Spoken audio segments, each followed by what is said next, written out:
Our job is to report the news, not fabricate it. That's the government's job. Well guys, as many of you will know, Piers Corbyn, the brother of Jeremy Corbyn, got set up by some YouTubers the other day, which naturally the media jumped on like a bitch in heat. The dirty smear merchants are never gonna miss a chance like that to smear someone they disagree with, as many of you will know.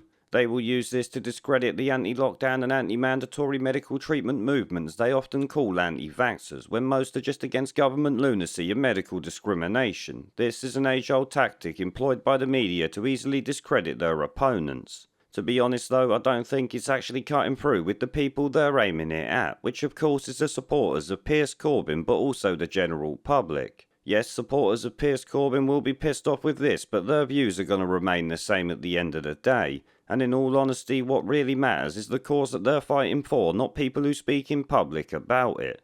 The number of people standing against it and their continued opposition to the lunacy is what really matters, not the so-called leaders or public figures who can easily be torn down and discredited in the media's eyes.